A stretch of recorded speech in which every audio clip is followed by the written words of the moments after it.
Good morning, dear students. Today in this video we are going to discuss the topic measurement of price elasticity of demand. In previous video we discussed the meaning and degrees of elasticity.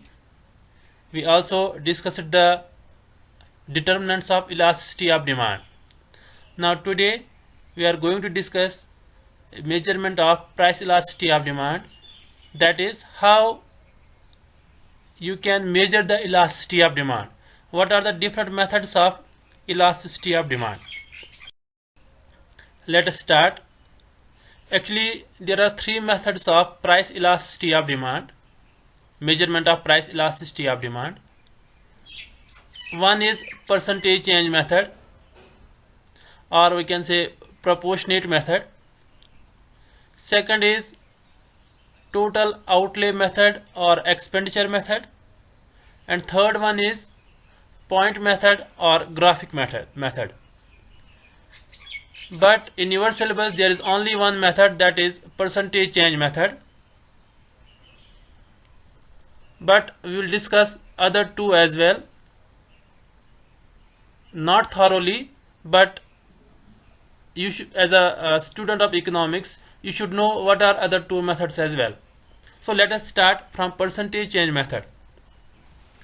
According to this method, price elasticity of demand for a commodity is measured as the ratio between percentage change in quantity demanded and percentage change in price of a commodity. That means in this method we measure price elasticity of demand, which is the ratio of percentage change in quantity demanded and percentage change in price. So you can see on your screen elasticity of demand. It is given as percentage change in quantity demanded divided by percentage change in price. Here you can see the negative sign, and this negative sign, as I already told you, this negative sign shows the inverse relationship between price and quantity demanded. But here, to calculate the percentage change in quantity demanded, you should know how to calculate percentage change. This is very much important. You should know how to calculate the percentage change. So for calculation of percentage change, it is equal to percentage change in quantity demanded. It is equal to final demand minus initial demand. And what is final demand? Final demand is demand after the change in price, and initial demand is at the previous price divided by initial demand multiplied by 100. This is percentage change in quantity demanded. Same, you can calculate the percentage change in price. It is final price, that is price after change, minus initial price, that previous price, divided by initial price into 100. So this is percentage change in price. We can explain this with the help of diagram. You can see on your screen on right side, on the vertical axis we are measuring price of a commodity, and on horizontal axis we are measuring quantity demanded. DD is demand curve, P is initial price, P1 is final price, that is after change, that is price decreases from P to P1. Q is initial demand, and Q1 is final demand, that is demand after the change in price. So let us substitute these values. For final demand we write Q1, for initial demand we write Q divided by Q into 100 as per the formula, divided by percentage change in price, and the final price is P1 and initial price is P divided by P into 100. This is percentage change in price. And in numerator you are having 100, in denominator you are having also 100. So these two will cancel out, and you will get Q1 minus Q divided by Q whole divided by P1 minus P divided by P, or you can write it as Q1 minus Q divided by q, and denominator, when you bring it to the multiplication, it will inverse, then it will become p divided by p1 minus p. Or you can also write it as q1 minus q divided by p1 minus p by interchanging denominators. In case of multiplication, there will be no effect on this, into p by q. And q1 minus q is change in quantity demanded, then you can write delta q. Delta shows the change. And p1 minus p is change in price. You can write at delta p, which is change in price, into p by q. So this is the formula for the calculation of, for the measurement of price elasticity of demand. So you can write it as q1 minus q divided by p1 minus p into p by q, or you can write it as minus delta q divided by delta p into p divided by q. It depends upon you. But when you write it as delta q divided by delta p into p by q, then it means that delta q is change in demand. That is final demand minus initial demand. And delta p is equal to change in price. It is final price minus initial price. Now the numerical explanation. Let us assume that initial price is 10 and the quantity demanded is, initial quantity demanded is 20. When the price changes from 10 to 8, that is final price is 8, and quantity demanded is 22, that is final demand is 22. Q is equal to 20, Q1 is equal to 22, P is equal to 10, and P1 is equal to 8. So we can substitute these values in the formula, where elasticity of demand is equal to minus Q1 minus Q divided by P1 minus P into P by Q. And you can substitute the values. For Q1 it is 22, for Q it is 20, divided by, for P1 it is 8, minus P, that is 10, into 10 by 20, because P is 10 and Q is 20, and you will get 10 by 20, which is equal to 0.5. That means elasticity of demand is less than 1. What does that mean?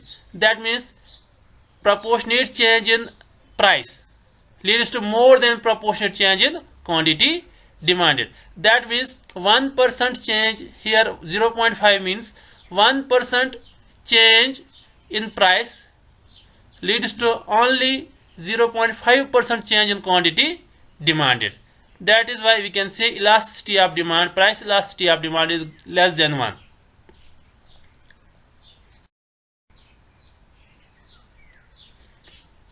One more example here.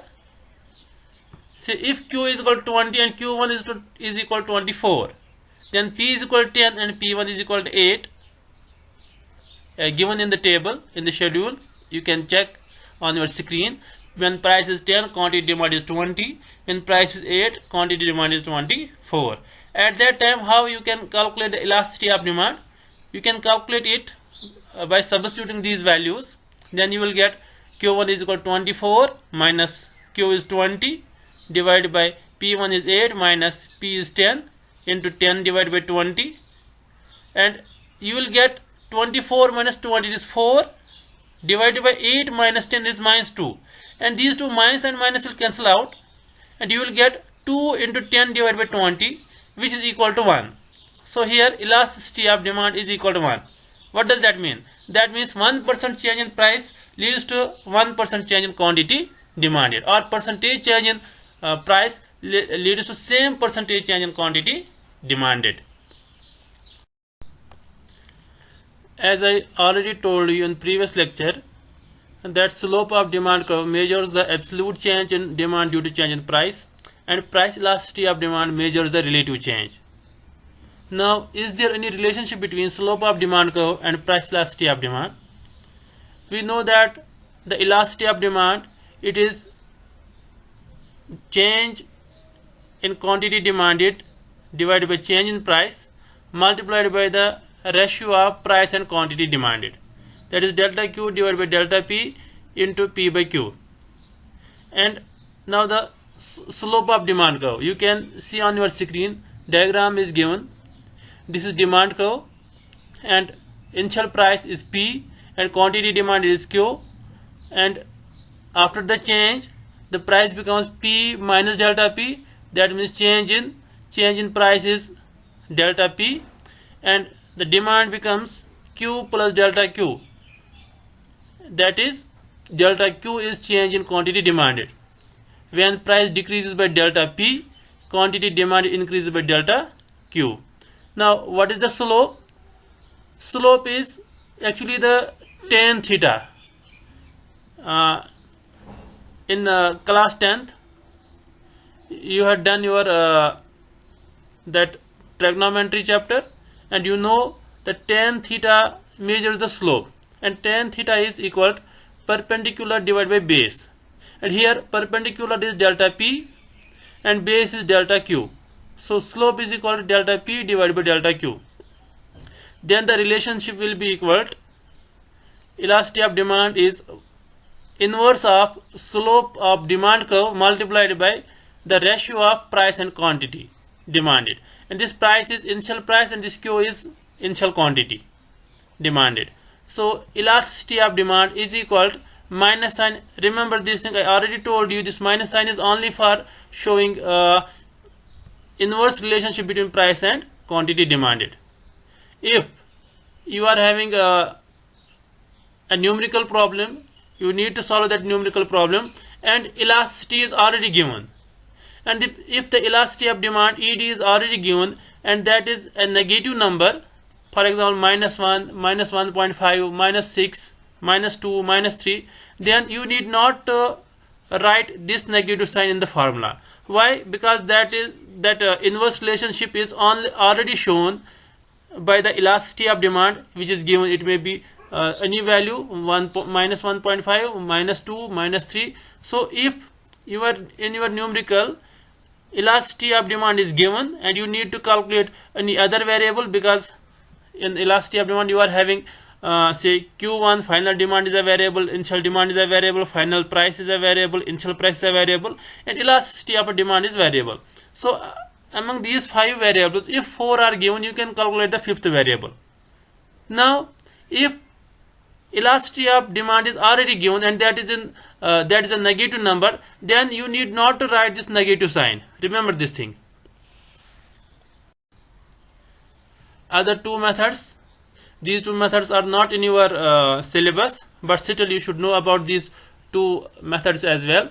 One is expenditure method or total outlay method. Here you can see the schedule.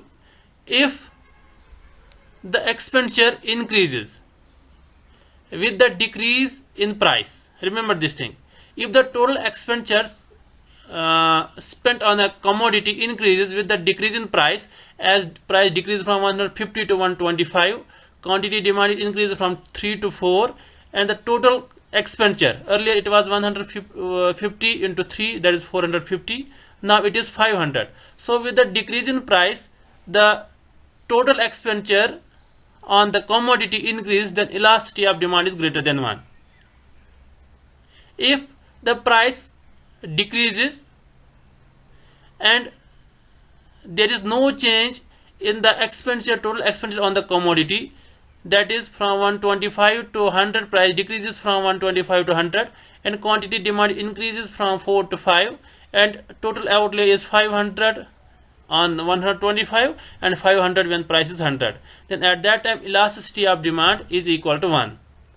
And when the price decreases and at the same time the total outlay also decreases, that is price decreases from 100 to 75 and the quantity demanded decreases from increases from 5 to 6, and the total outlay decreases from 500 to 400, because 100 into 5 is 500, 75 into 6 is 450, then elasticity of demand is less than 1. So this is total expenditure method or total outlay method. Remember, when price decreases and total outlay increases, at that time elasticity is greater than 1. When price decreases and there is no change in total outlay, total expenditure, then elasticity of demand is 1. And when price decreases, there is decrease in the total outlay, total expenditure, then elasticity of demand is less than 1. Now one more method is point method or graphic method. Here you will be having a demand curve and then you can measure the elasticity of demand, and elasticity of demand is lower segment divided by upper segment. So for example, if you want to measure elasticity of demand at point P, then the lower segment is Pn and upper segment is Pm, and elasticity of demand is Pn divided by Pm, which is equal to 1. Why? Because lower segment is equal to upper segment, then numerator is equal to denominator, which is equal to 1. At any point to the right of P towards N, elasticity is less than 1, and at N it is 0. At any point to the left of P, that is, say take a point A, elasticity of demand is greater than 1, and at point M it is infinity. So by these two methods you can only measure is elasticity of demand, is it equal to 1, greater than 1, or less than 1, but you cannot have a say definite value.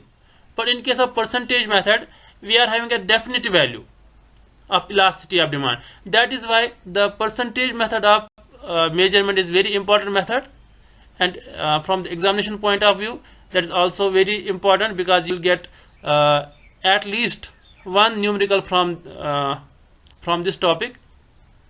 So I hope that you understand it well, and you will be able to solve the numerical problems with the percentage method. Thank you. Have a nice day ahead.